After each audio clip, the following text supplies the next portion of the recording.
Hello, hello, everyone. Thank you so much for joining us today. My name is Stephanie Liu. I use they, them pronouns. Thank you so much for joining us for our session on transforming food culture to transform our world, where we'll be exploring cultural approaches to food for mutual flourishing and collective liberation. So I'd like to begin our session today with taking us all on a journey to the future. And so I invite you to close your eyes if that feels comfortable, or perhaps just take a soft gaze forward. Settle into your seat or wherever you are situated in this moment, and imagine a future where the ways that we grow, cook, and gather around food affirm our relationships to the places that we live, to the people that came before us, and to future generations. Imagine a future where we recognize care as the essence of all labor and appreciate all people's labor, no matter the form it takes. Imagine that we joyfully nourish each other and that we know that we all belong and that we recognize land as kin. What images come to mind for you? What longing is sparked within you?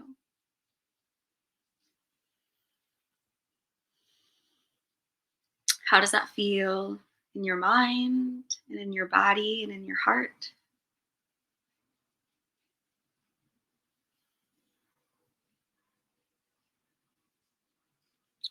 I invite you to breathe in those visions, breathe in that future, breathe it deep into your body, and planting it deep in your bones. This future that is affirming of all life on this planet, one of belonging and care and joy.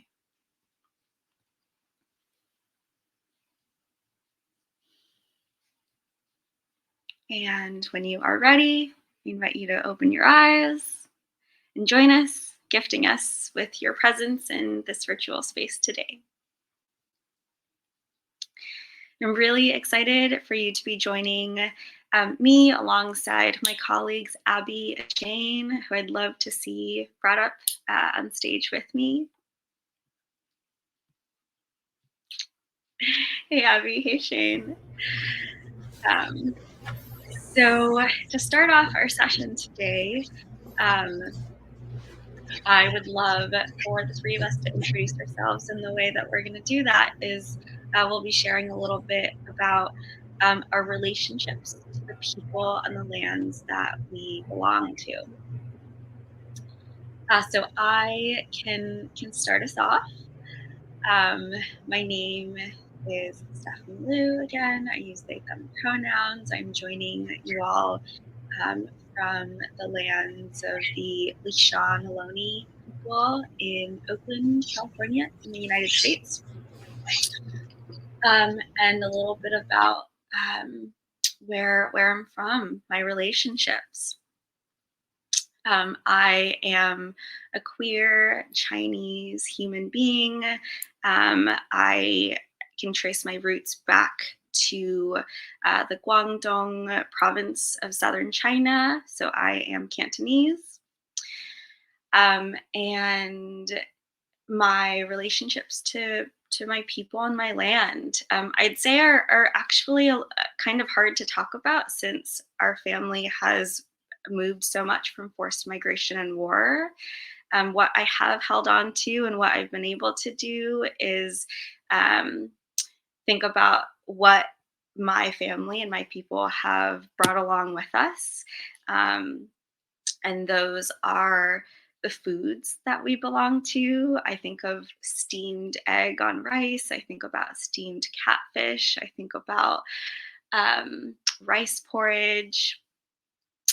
We are people that um, are people that live close to the water, and so a lot of our food is really fresh from the water. Um, and I bring those along with me into this present day, into a home where I live with four other wonderful human beings now. Um, and I belong to a wonderful garden as well, with a redwood tree and with native plants, an apple tree, lots of fruit trees, um, and definitely spending a lot of time weaving myself into how I belong into this present day, with all of what has come before me. And I'll pass it to Abby to share a little bit about your relationships to the people and lands that you belong to. Thank you. What a beautiful introduction. Um, Hello, everyone. My name is Abi Huff. I go by, I use she, they pronouns. I am currently in Northern California, about an hour and 10 minutes north of Stephanie, in a town called Santa Rosa. I am on Miwok Pomo Kashaya territory. And the beautiful part about where I live is that the indigenous stewards of this land um, would convene. There'd be so many different tribes would convene and tend a patch of a plant called dogbane, which was used for cordage. From what I know and what I've been told, this dogbane patch used to be about 30,000 acres. And so there are multiple tribes that would come together and tend this patch. Um, and hold the stewardship of this plant together through fire, through cutting back, through a lot of different things. And now the dogbane patch is about an acre. And I like to go visit that patch and really just imagine 30,000 acres, and also really think about the depth of colonization in the lands that I live in, and how I can consistently give back to, Native communities and build relationships here now. And my lineage is my father is a descendant of Africans who made the Middle Passage. Our family landed in the South. And for multiple generations on my father's side, we've been in Georgia, in a area called Cahola, Georgia, where generations back, my great greats were sharecroppers, and that land actually turned into family land. And so, up to my father's generation, there were pecan trees that were tended, a big farm. My father actually grew up harvesting cotton with his father and bringing cotton to cotton gins, smoking their own meat, um, tending the chickens with his mother. On my mother's side, we are from the Philippines. My mom is from Pampanga.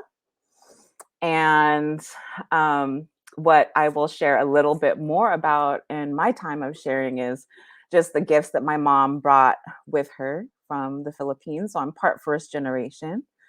And I think listening to you, Steph, what my relationship to that side of food is like my mom in the morning before we go to school feeding us fish and rice, saying fish is brain food, Abby, fish is brain food. So we'd always be eating fish. And I'll share a little bit more about that. On my father's side, clearly collard greens, cornbread, beautiful peas and meats and things. But my mom did raise us, so I lean very deep into my Filipino culture, and food is such a big part of our identity. And where my mom is from, I'm in Pampanga, people always say, "Oh, everyone from there is a good cook," and I think that's true.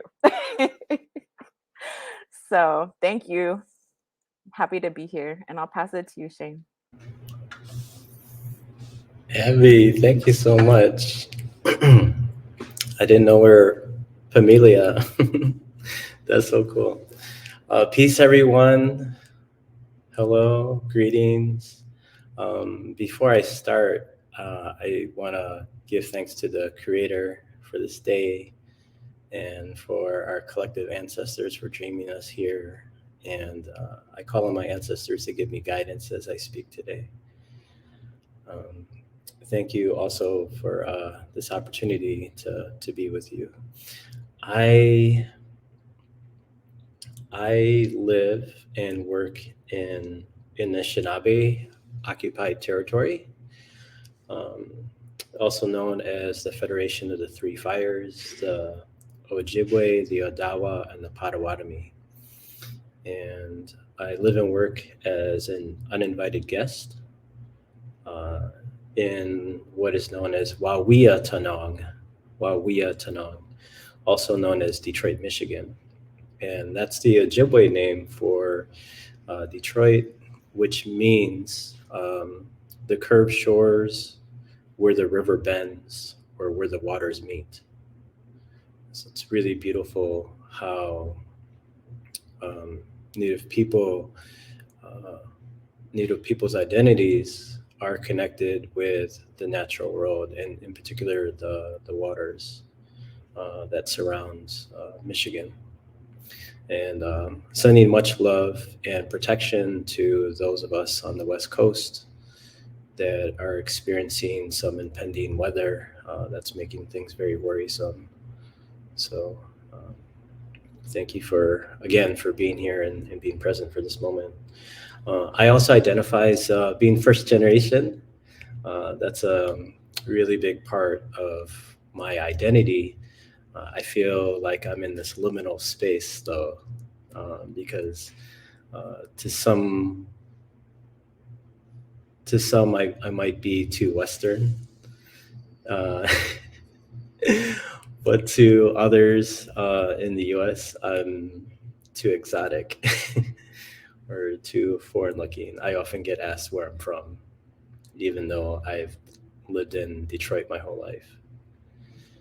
Um, so that Detroit is actually a big part of my identity as well, and how I've learned to navigate being a non-black person in a majority black city that has very rich history around social movements.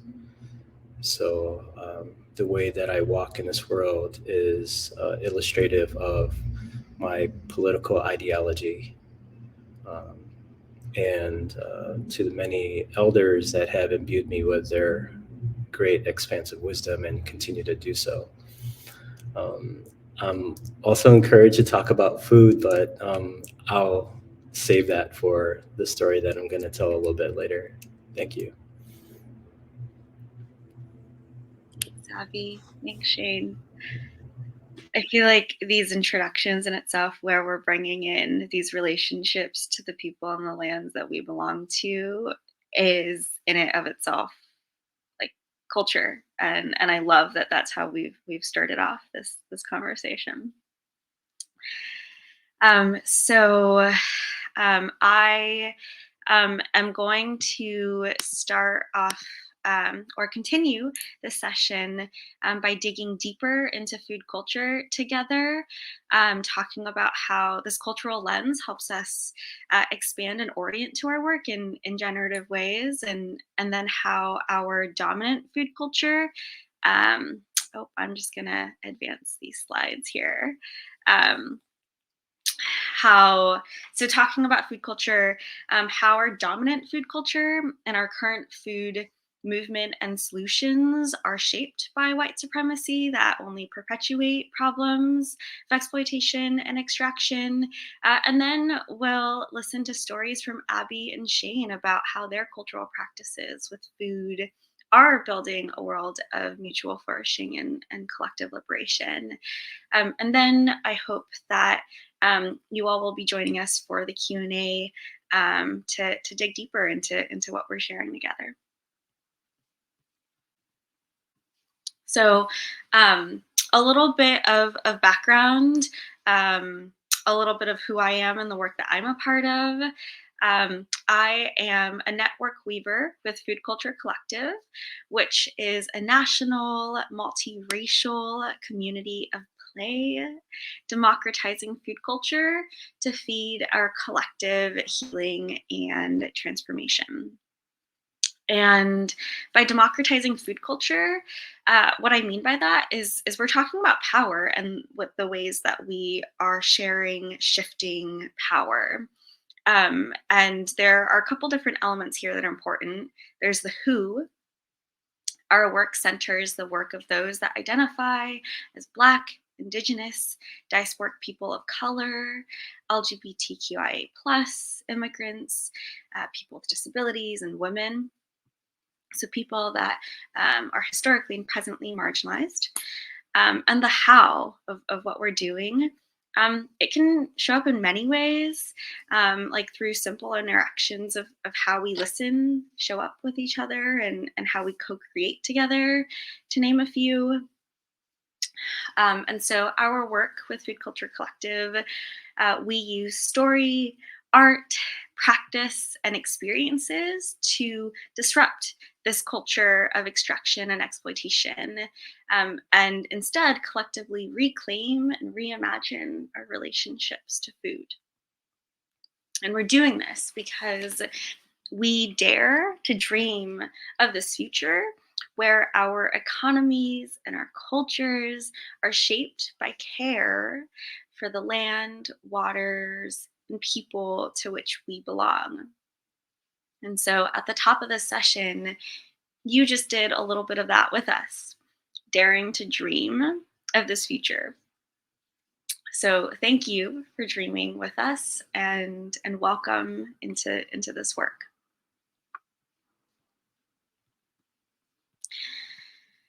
So food culture. I am talking about food culture in a way that means that I'm thinking about the relationships, and I'm thinking about experiences that we engage with through food, the ways that food shapes our experiences of the world, of ourselves, and of each other. And I love the way that Shane put it in an earlier conversation that we had about how we all have a personal connection to food that shares our identity, our ancestry, cultures, and values. And we believe that food culture is a powerful organizing force in this world because culture shapes everything, including the systems. We use food culture because food systems approaches are often an oversimplification that doesn't necessarily capture the complexities and dynamic relationships of our world, reducing it down to transactions, resources, and commodities. Cultural approaches, however, expand our understanding of what shapes food, allowing us to talk about relationships, lineage, history, and so much more. And a cultural lens also means that we are all a part of this work, because culture is all around us and culture is found deeply embedded within us. And so food culture means that all of us can step into our power of actively shaping culture because we're all a part of it. So consciously building and passing on cultures that truly nourish us all. And we talk about food culture because systems don't exist in a vacuum, and they are expressions of the culture that underpins them. And so that's why we are talking about food culture. And thinking about a culture that shaped our food, white supremacy culture has largely shaped our food. Our global food systems have been shaped by violent land grabs and plantation economies, serving as the foundation of our current food system, dominated now by mega corporations and industrialized supply chains. So, this is a past and a present that is extractive and exploitative of people and our planet. And the same colonial logic that has established and upheld these violent systems also continue to shape how most of us think about and talk about food, including the good food movement, which reinforces systemic inequities and racialized hierarchies that prioritize whiteness. The organic, sustainable, slow food, good food, regenerative food movement, it still mostly celebrates white farmers and chefs, and it doesn't necessarily acknowledge the legacies of institutionalized racism and land theft that have facilitated these white farmers and food leaders access to resources in the first place.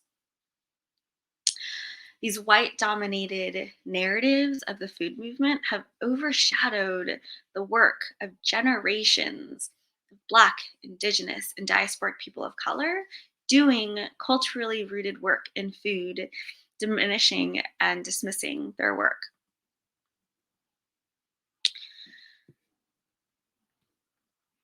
So, um, earlier I talked about how we define food culture as these relationships and these experiences. And part of this lived experience is shaped by what we believe in. These are values and beliefs. And so on the screen here is research from Alison Conrad, whose research explores how white supremacy culture plays out in addressing food insecurity and food access in the US. It was published in 2020 at the Duke Sanford World Policy Center. And so on the left side there, you see values and beliefs of white supremacy culture, individualism, paternalism, and neoliberalism, to name just a few. And then on the right side, we see how those narratives have expressed themselves in our food solutions, such as voting with your fork, good versus bad foods, that communities can't care from themselves. And so this is how this culture has seeded these narratives and beliefs, which now show up in our solutions.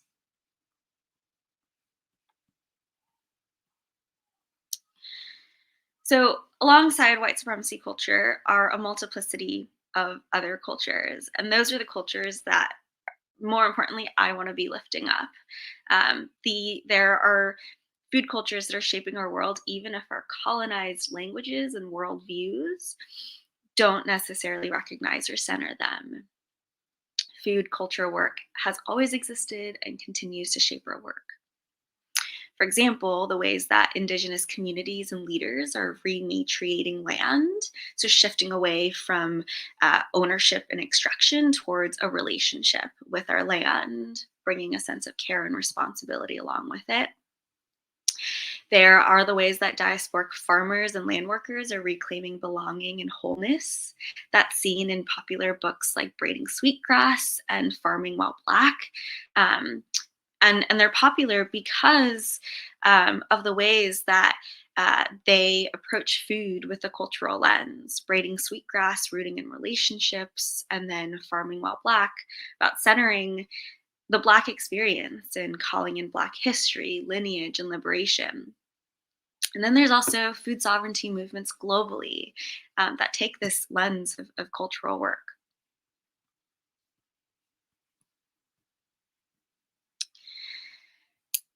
And so, in thinking about cultural work, one of the ways that one of the powerful technologies that we use is storytelling. Storytelling is one of our oldest cultural technologies.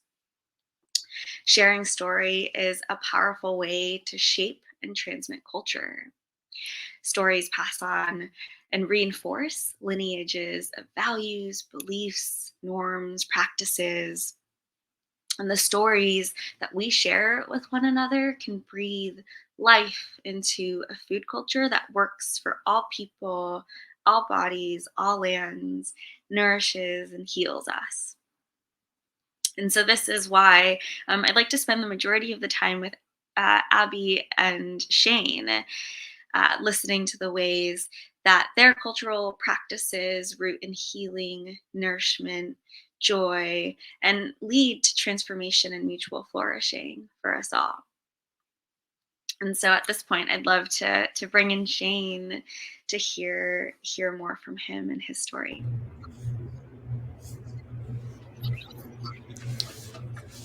Thank you, Stephanie. I at the end of my story, I think you'll get the sense that this work is very personal and dear to me. This work that I'm about to share with you, this story I'm about to share with you, is my calling. I believe that food justice work is deeply spiritual,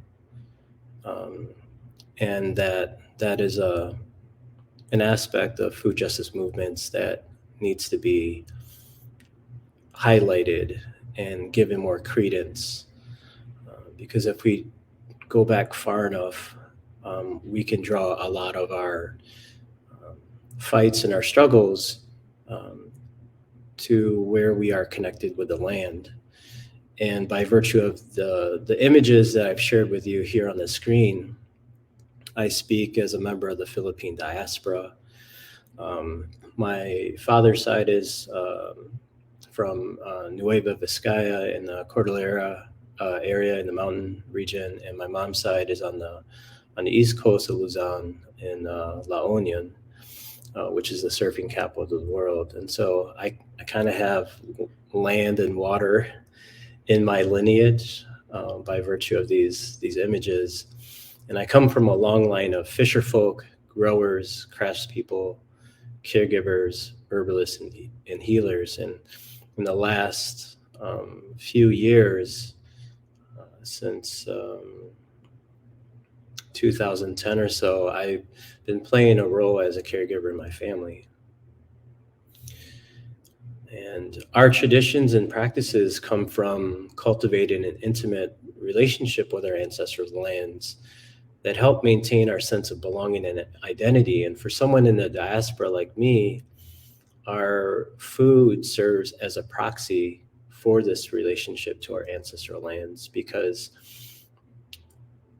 before there was convenient ways of traveling as there are today in modernity, our foods became synonymous with the climate that the archipelago consists of, because it would only grow in that area of the world.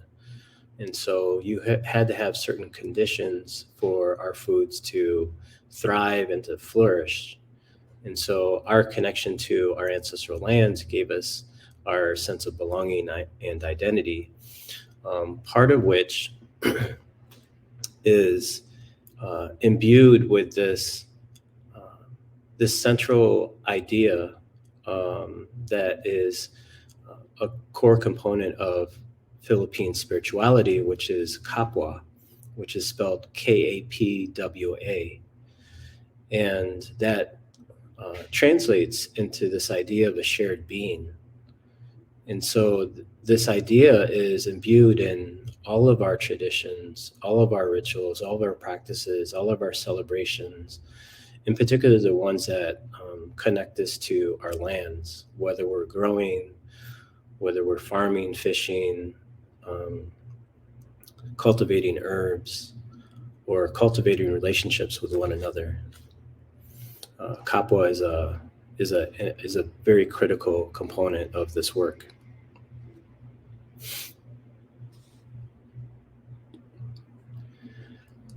So the story I'm about to share with you is about how food and oral traditions are mediums for healing and liberation.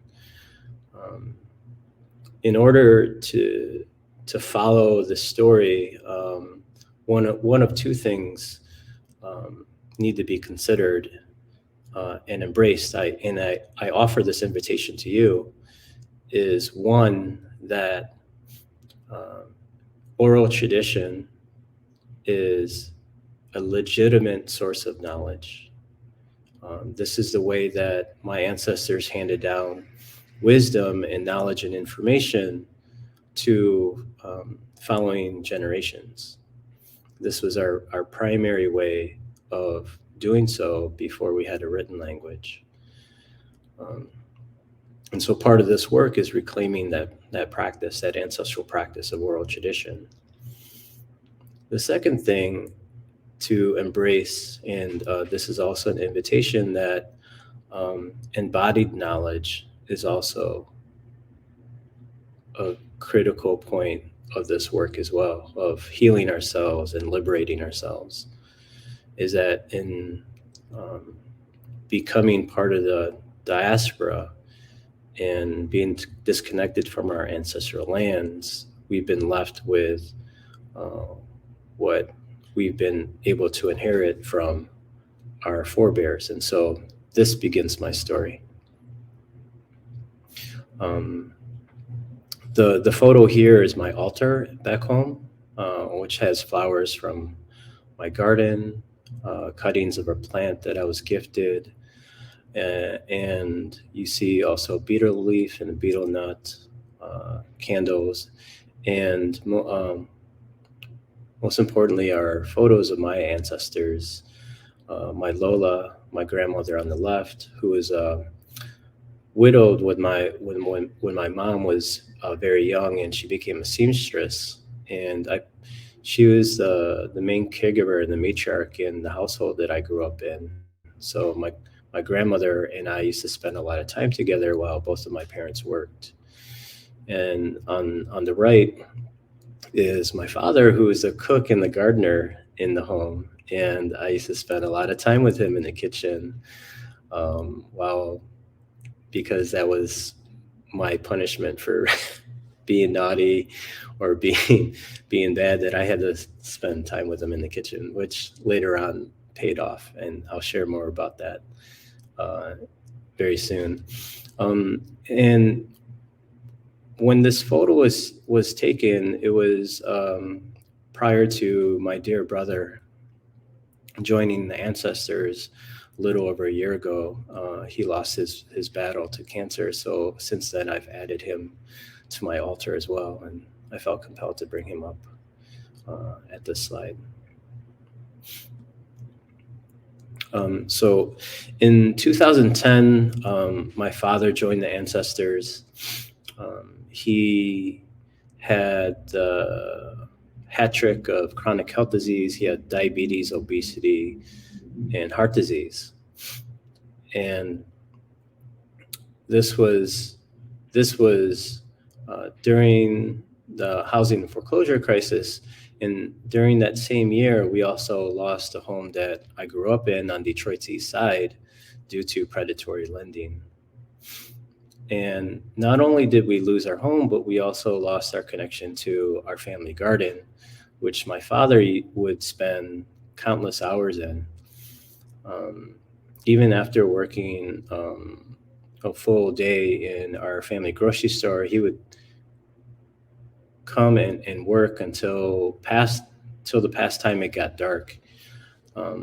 And little did I know, I didn't find this out until a little bit later on, but he was attempting to transmute grief from being a person in diaspora, not having that same level of connection that he had with our food and foodways back home.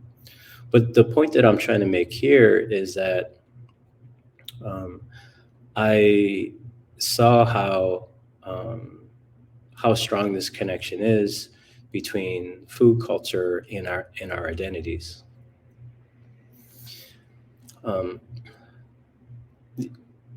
One really important point to bring up is the scale of this foreclosure illustrated how mass displacement adds or leads to chronic health disease.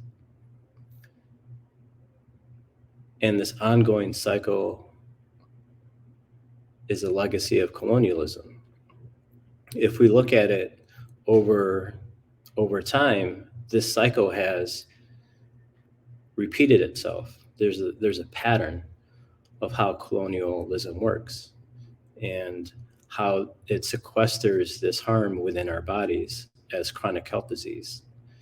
And so Western medicine would have us believe that it is behavior change that we need to focus on, but in reality, it does so in a vacuum that doesn't critically analyze the social, economic, and historical aspects of how displacement lends itself to the development of chronic health disease.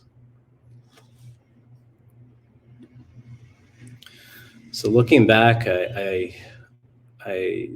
saw how my father spent countless hours in the family garden and transmuting unresolved grief, and working with the land.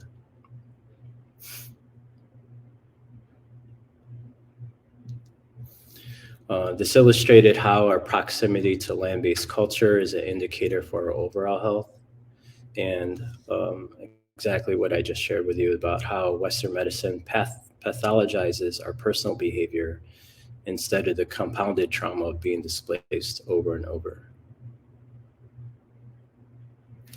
I remember in our family garden when I was growing up, we would grow things like bitter melon, yard-long beans, bok choy, eggplant, so many things. And some of these things were not so easy to source, even though we had a family grocery store that was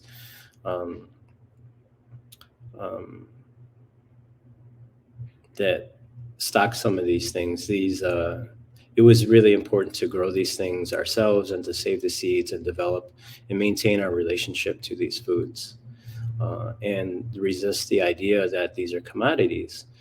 And in actuality, these foods serve as mnemonic devices for storytelling and as a repository for our culture that we can reseed over and over.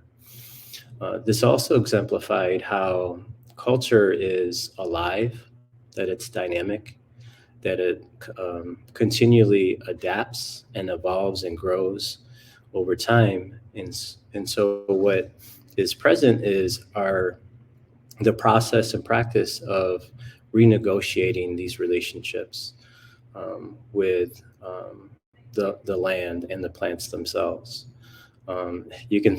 It may look like this photo is of an overgrown garden, but part of my approach to growing and seeing my garden as an altar where I commune with my ancestors and reclaim this embodied knowledge. I'm also listening to the land and what it's telling me. And one really profound thing that I learned is that the land always provides what you need. When COVID first revealed itself in Michigan, I started to notice a lot of medicinal plants pop up, like red clover and mullein and other plants that had very good respiratory benefits. And so sometimes growing is also, sometimes listening is also part of growing as well. So for those of us that find ourselves in the diaspora and dealing with unresolved grief, our bodies can also hold ancestral wisdom as much as ancestral inherited trauma. And when my father became an ancestor, one of the ways that I attempted to transmute some of this grief was that I wanted to comfort myself by recreating some of the dishes that he used to make when I was growing up. And I found out that I could recreate these dishes without a recipe by recalling how things smelled, how things looked, how things felt. I was able to tap into my embodied wisdom and embodied memory, and to recreate these flavors and these dishes. And so I found out that developing a relationship with grief was actually a form of ancestral communication that made this connection for me. So instead of running away from grief, I chose to embrace it and develop a relationship with it. And I found out that you can only grieve as much as you've loved. And in embracing that idea, I was able to uncover this ancestral wisdom that was um, deposited within my DNA.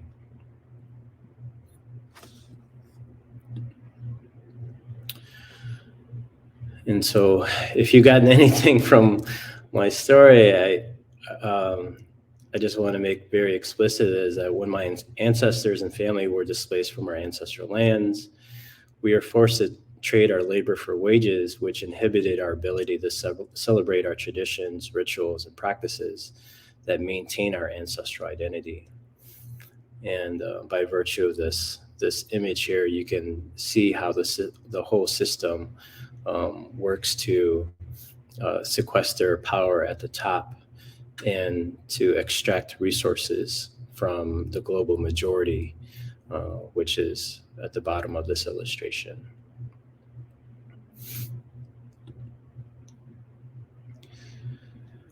And so the point that I'll leave with you at the end of the story is that we need to shift how we think of power and culture within our food movements, and that reclaiming ancestral foodways and subsistence practices can not only heal ourselves from intergenerational trauma, it can also transform the way that we organize around social justice and food justice issues. Thank you very much.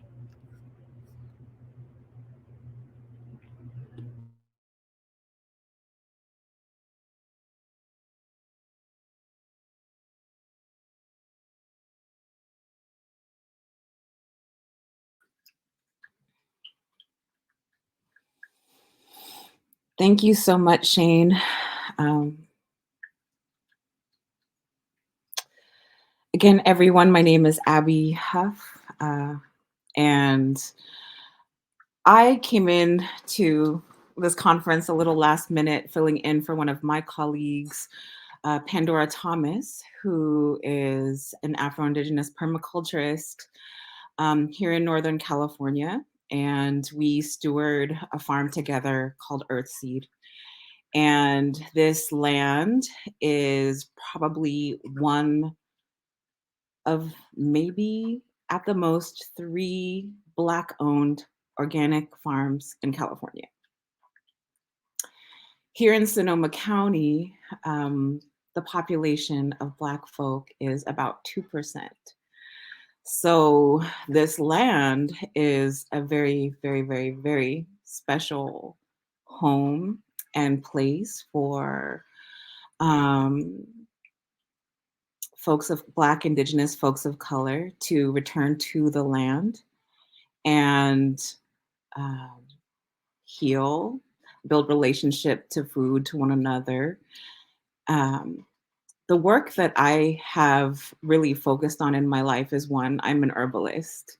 And I know that this was a gift that was passed on to me from all of my lineages, from my mother's lineage and my father's lineage. I'm clearly a plant person who communicates, and I'll share a little bit about my childhood and all of that.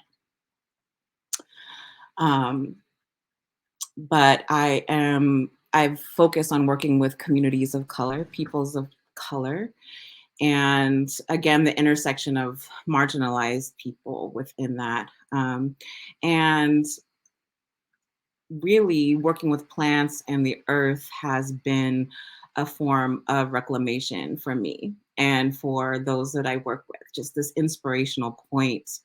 I know that with part of my lineage, the narrative that we've been told about our ancestors is really negative, but the truth about my ancestors is that we were incredible artists, healers,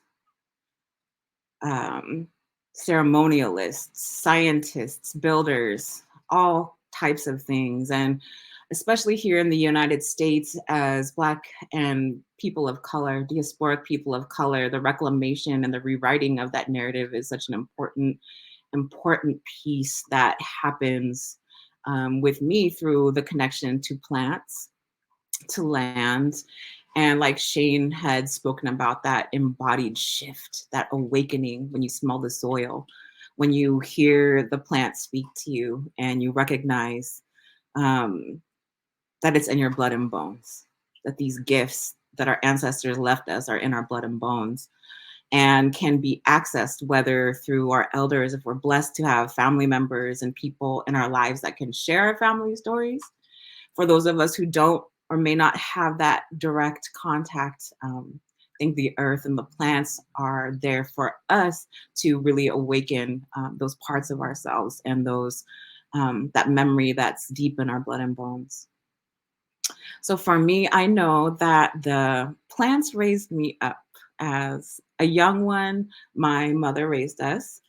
And again, my mother is from the Philippines. And, you know, when I was a kid, I looked at us as being poor and in poverty. And it felt embarrassing to eat out of our garden. My mom created what we call a food forest in an urban area. And we grew, you know, she grew things from ginger, taro, different fruit trees. Again, bok choy, cilantro, lemongrass, pomegranates, persimmons, all kinds of things in this garden. And as a child, again, I think it was just the impact of poverty and generational traumas that really left me feeling a little bit shy and embarrassed about how we got a lot of our food. And there were times where, um, you know, there were some, not anymore where I grew up, but down near LA. But there were really big industrial farms. And sometimes my mom would have us pile us kids in the car at night and have us go and actually glean like different foods, sweet potatoes and onions from these farms to keep us fed. And um, all of these things really, really, truly shaped me. My mom also had a big tin, it was like a big metal container full of catfish. And she would send us outside to bring these catfish in to, you know, for her to process and eat and feed us.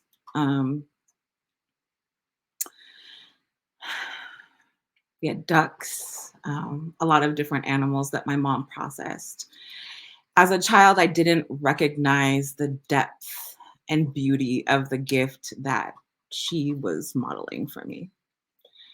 And that as an adult, I would return to all of those incredible memories and celebrate and reawaken all of these beautiful lessons that my mother taught me as the beautiful, incredible woman that she was. And she is no longer with us. So I am sitting here also, you know, really writing the tales of Shane's ancestral celebration and thinking of my own ancestors and the ancestral realms now. But what I recognize with as one of the gifts that my mom left me as I'm on my own journey of decolonization through, you know, even my relationship to the medicinal plants, would once have considered myself a clinical herbalist. And what I recognized was that one, I didn't see myself reflected very much in this clinical community.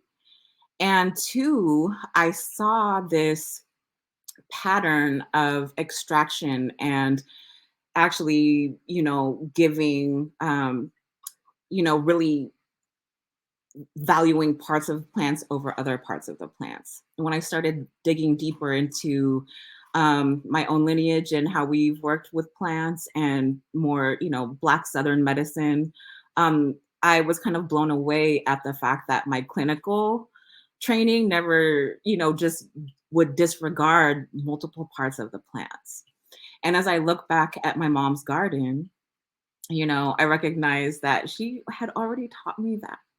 You know, she would boil the guava leaves for her feet and for inflammation, the peach leaves for coughs and different things. There are multiple relationships built with each of the plants in our garden.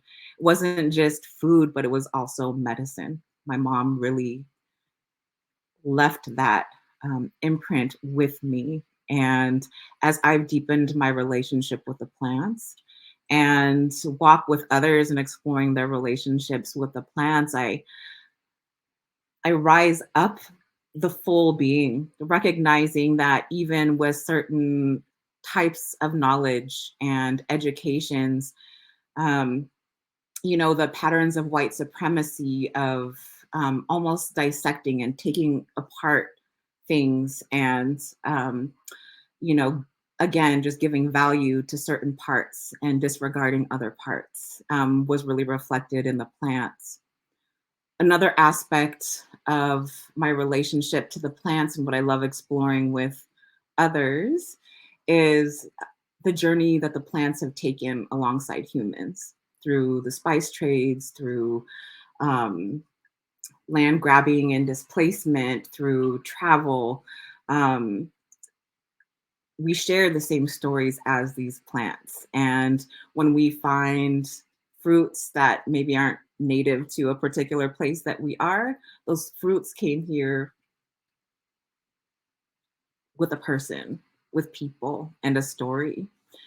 And one of the most significant stories that I think about in terms of our human relationship with the plants and our travels, and how we share so much with the plant world, is the story of a lot of Africans brought over through the Middle Passage, who braided, seeds like rice and hibiscus and cotton and tamarind into their children's hair, not really knowing where they would end up, but making sure that they had a piece of home with them. And, different Indigenous communities here who were violently displaced, but also sowed seeds into the seams of their clothes as they were forced to travel.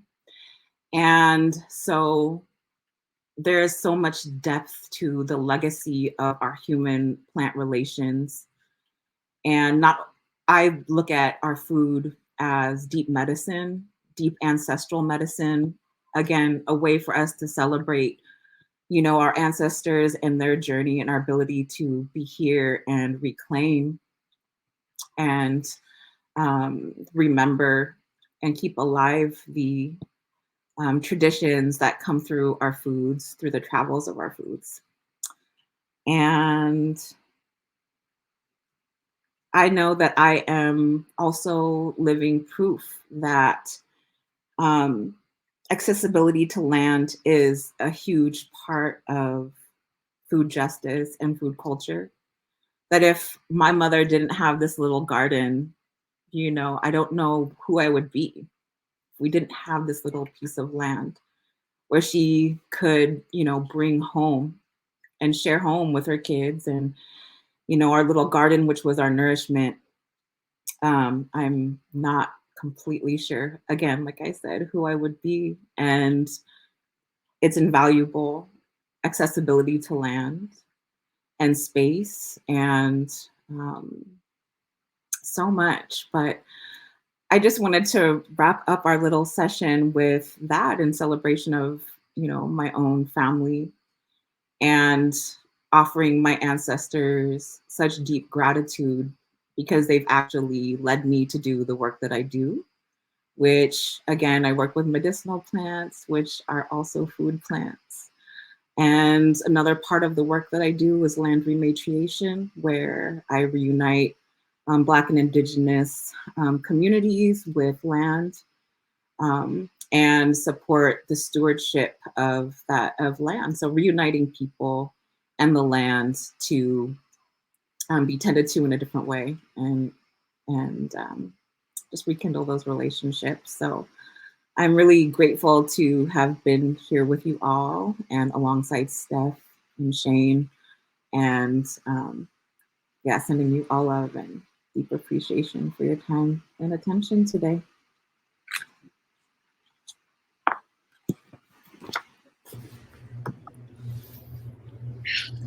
Thank you so much for that, Abby and Shane. Something about this like virtual space like makes it kind of hard to be like I just want to hug you both. virtual hug.